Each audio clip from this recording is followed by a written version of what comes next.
سورة بنی اسرائیل کی آیت نمبر 82۔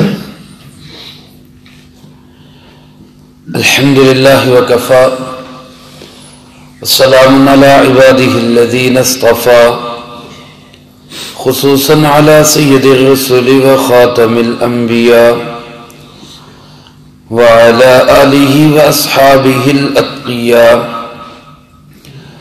اما بعد فاعوذ باللہ من الشیطان الرجیم، بسم اللہ الرحمن الرحیم۔ وَنُنَزِّلُ مِنَ الْقُرْآنِ مَا هُوَ شِفَاءٌ وَرَحْمَةٌ لِّلْمُؤْمِنِينَ وَلَا يَزِيدُ الظَّالِمِينَ إِلَّا خَسَارًا۔ وَإِذَا أَنْعَمْنَا عَلَى الْإِنسَانِ أَعْرَضَ وَنَأَىٰ بِجَانِبِهِ وَإِذَا مَسَّهُ الشَّرُّ كَانَ يَئُوسًا۔ قل كل يعمل على شاكلته فربكم أعلم بمن هو أهدى سبيلا۔ وننزل من القرآن، اور ہم اتارتے ہیں قرآن کریم کا کوئی حصہ، ما هو شفاء، جس میں شفا ہے، وَرَحْمَةٌ لِّلْمُؤْمِنِينَ، اور ایمان والوں کے لیے رحمت ہے، وَلَا يَزِيدُ الظَّالِمِينَ إِلَّا خَسَارًا، اور یہ ظالموں کے لیے کچھ نہیں بڑھاتا سوائے خسارے اور نقصان کے۔ وَإِذَا أَنْعَمْنَا عَلَى الْإِنسَانِ، اور جب ہم انعام کرتے ہیں انسان پر، اعرض ونأىٰ بجانبه، تو یہ منہ پھیرتا ہے اور پہلو بدل لیتا ہے۔ وَإِذَا مَسَّهُ الشَّرُّ، اور جب اس کو کوئی تکلیف آ پہنچتی ہے، كَانَ يَئُوسًا، تو یہ مایوس ہو جاتا ہے۔ قُلْ كُلٌّ يَعْمَلُ عَلَى شَاكِلَتِهِ، اے پاک پیغمبر صلی اللہ علیہ وسلم آپ فرما دیجئے، ہر کوئی عمل کرے اپنے ہم شکلوں پر، فَرَبُّكُمْ أَعْلَمُ بِمَنْ هُوَ أَهْدَى سَبِيلًا، تمہارا پروردگار بہت اچھی طرح جانتا ہے کون ہے جو سیدھا راستہ پانے والا ہے۔ ان آیات مبارکہ میں اللہ رب العزت نے قرآن کریم کی عظمت اور اہمیت کو بھی بیان فرمایا، انسان کی ناسپاسی اور ناشکری کو بھی بیان فرمایا، اور پھر آخر میں اختلافات کے اندر ایک صحیح راہ متعین فرمائی۔ اللہ پاک ارشاد فرماتے ہیں ہم قرآن کریم کو اتارتے ہیں، وَنُنَزِّلُ، ہم اتارنے والے ہیں۔ اس میں ان کی مخالفین کی پہلی بات کی ہی تردید ہو گئی، جو اکثر کہا کرتے تھے کہ یہ قرآن کریم اللہ کی کتاب نہیں بلکہ یہ اس محمد صلی اللہ علیہ وسلم نے خود بنائی ہے۔ اللہ پاک نے قرآن کریم میں متعدد جگہوں پر اس کا جواب دیا، یہاں بھی اسی انداز میں فرمائے وَنُنَزِّلُ، ہم نے اس کو اتارا ہے، اس کتاب کو اتارنے والے ہم ہیں۔ کئی جگہ پر اللہ پاک نے چیلنج کیا کہ اگر یہ حضرت محمد صلی اللہ علیہ وسلم نے بنائی ہے تو تم کیوں نہیں بنا لیتے؟ تم بھی تو ان کی طرح عربی ہو، انہی کی طرح رہنے والے ہو، اسی معاشرے کا حصہ ہو، اگر وہ خود بنا سکتے ہیں تو تمہیں کیا مصیبت ہے، تم کیوں نہیں بناتے؟ پھر چیلنج کیا، ایک آیت، ایک سورت، ایک لفظ، کوئی جملہ، سارے مل جاؤ، اکٹھے ہو جاؤ، جن و انس مل جائے، اس جیسا کلام لے کر تو آئے، پتہ تو چلے کہ یہ انسان کا بنا ہوا کلام، لیکن حقیقت یہی کہ اس کتاب کو، اس کلام کو اتارنے والے کون ہیں؟ اللہ رب۔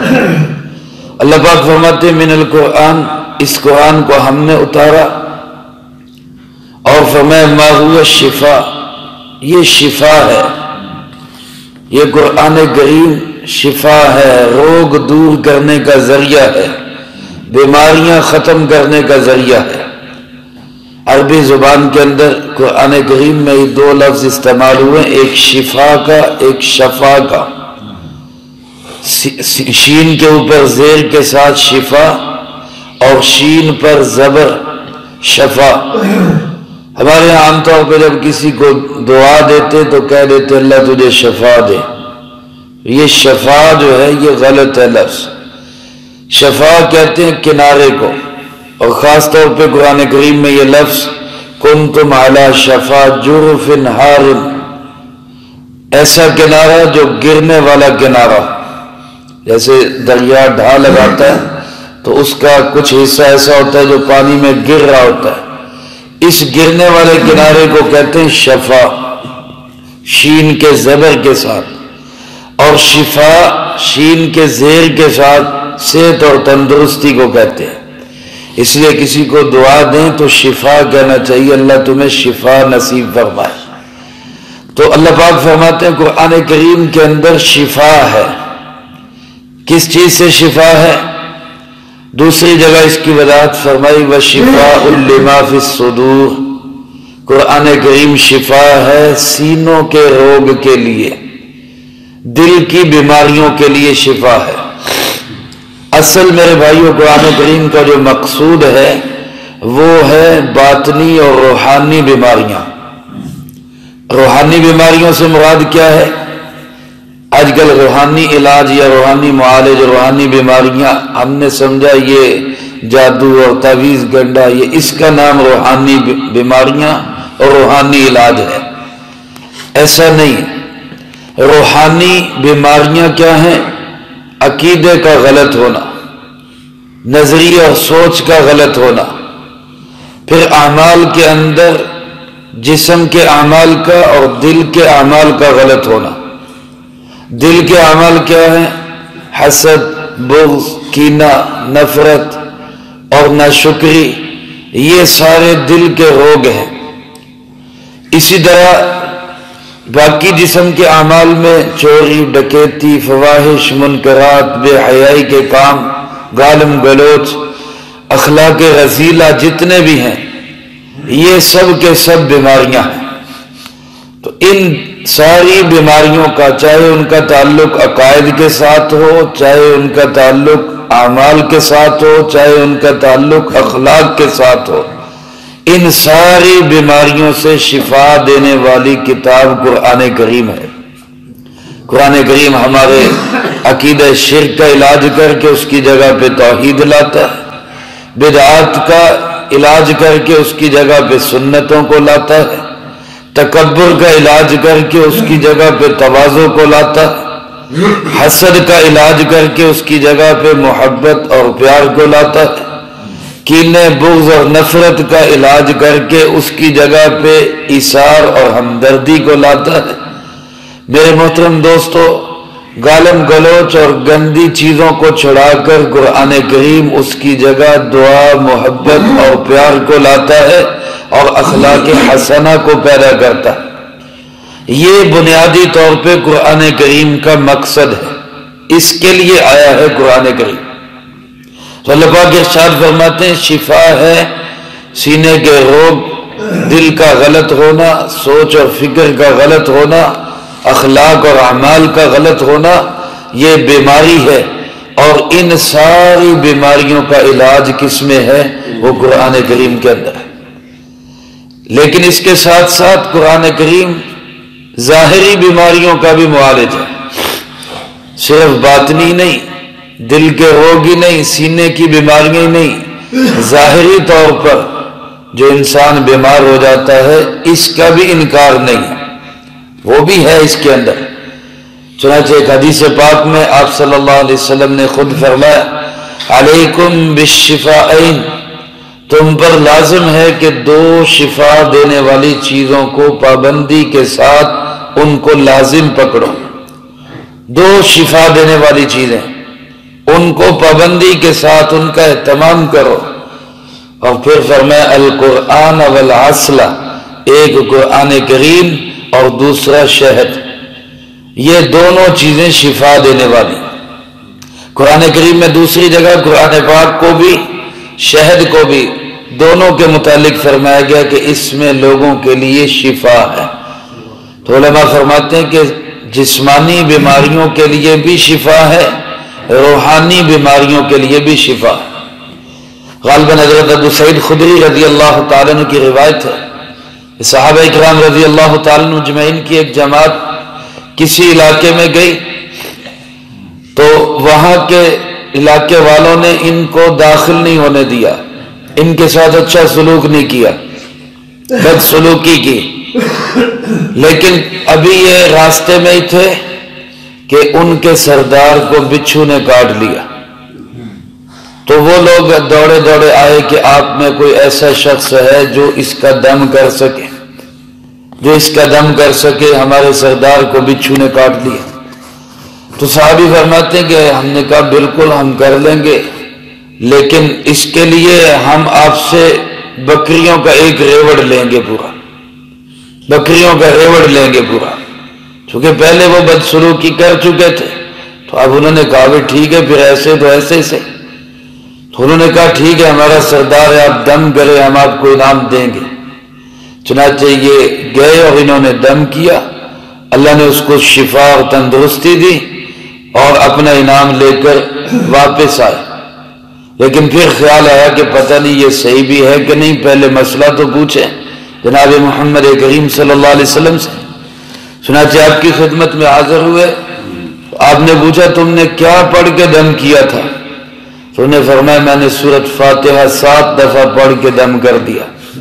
آپ نے فرمایا واقعی سورۃ فاتحہ میں شفا ہے، یہ اللہ کا پاکیزہ حلال مال ہے، اس کو برتو استعمال کرو۔ اگر کوئی آدمی غلط ناجائز انداز سے، غلط فکروں کے ساتھ، غلط جملوں کے ساتھ، غیر اللہ کی امداد کے ساتھ دم کرتا ہے یا تعویذ بناتا ہے، وہ تو ناجائز ہے، وہ غلط ہے۔ لیکن اگر کوئی قرآن پاک کی آیات کو بطور دم کے استعمال کرتا ہے تو یہ شفا ہے اس کے اندر۔ خدا صلی اللہ علیہ وسلم سے ثابت ہے، آپ معوذتین پڑھ کے آخری 2 سورتیں قل اعوذ برب الفلق قل اعوذ برب الناس، ان کو معوذتین کہا جاتا ہے، یہ پڑھ کے آپ دم کیا کرتے۔ حضرات صحابہ اکرام رضی اللہ تعالی مجمعین سے ثابت ہے کہ وہ دم بھی کیا کرتے تھے اور لکھ کے گلے میں بھی لٹکا دیا کرتے تھے، جس کو ہم تعویذ کہتے ہیں۔ لیکن میرے بھائیوں، غلط چیز جو ہے وہ ہوتی ہے جب انسان یہ سمجھتا ہے کہ یہ تعویذ ہی بچانے والا ہے، نظریہ صحیح نہیں ہوتا۔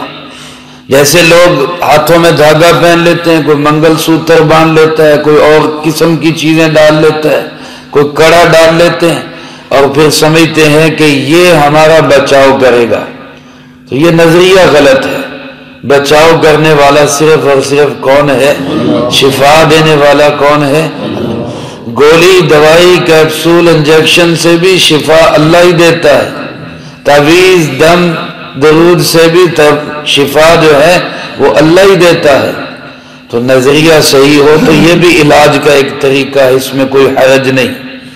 لیکن قرآن کریم کو مقصد اس کا بنا لینا کہ یہ صرف مردوں کو بخشوانے کی کتاب ہے، گول کے پلانے کی کتاب ہے، یا پڑھ کے ختم دلوانے کی کتاب ہے، یہ اس کے مقصد نہیں ہے۔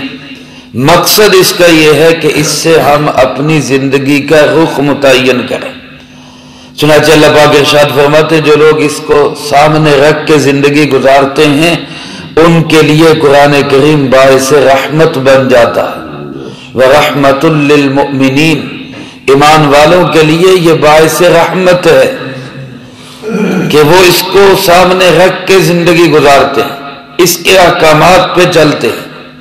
حضرت سیدنا عمر فاروق رضی اللہ تعالیٰ عنہ، جن کی آج ہم مثالیں دیتے ہیں اور دعائیں کرتے ہیں اللہ ہمیں ان جیسا نصیب فرمائے، ان کی صفات میں یہ بات لکھی ہے کان وقافا عند القرآن، جب قرآن پڑھا جاتا تھا تو عمر کی بریکیں لگ جاتی تھی۔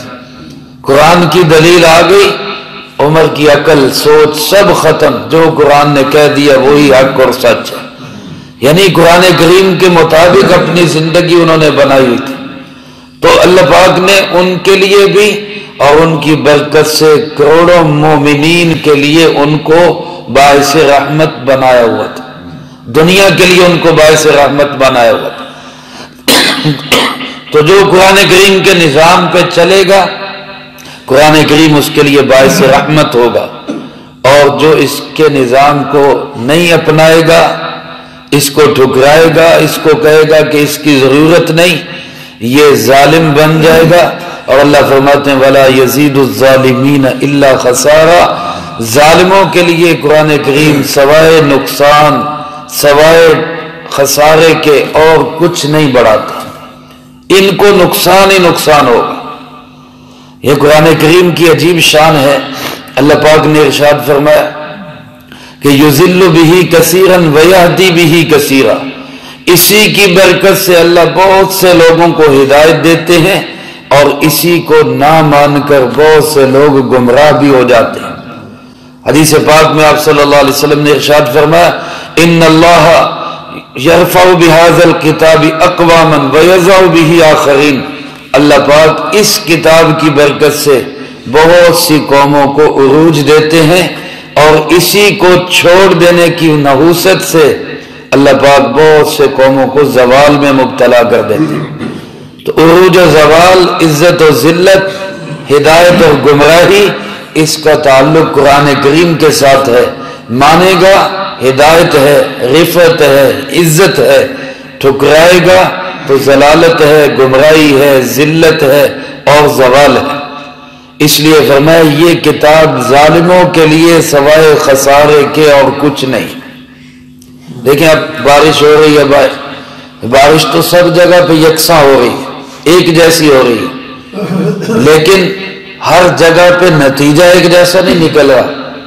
یہاں باغوں میں چلے جائیں، خوشبو مہک رہی ہے، ماحول اچھا لگ رہا ہے، اور دل کر رہا ہے کہ یہاں پہ باغ کے اندر بیٹھے، پھول خوشگوار لگ رہے ہیں۔ اور ابھی تھوڑی دور چلے جائیں جہاں پہ گندگی کا ڈھیر ہے، تو وہاں جا کے دیکھیں تو تعفن اٹھ رہا ہے، گندگی پھیل رہی ہے، بدبو اٹھ رہی ہے، وہاں کھڑے ہونے کو دل نہیں کر رہا۔ تو اب اس میں بارش کا قصور نہیں ہے، زمین کا اپنا قصور ہے۔ اگر وہ زمین صحیح ہے تو اس پہ برسنے والی بارش نتائج دیتی، اچھے ثمرات دیتی، اور اگر وہی زمین خراب ہے، غلط ہے، تو بارش تو وہی ہے لیکن اس کے نتائج غلط نکل رہے۔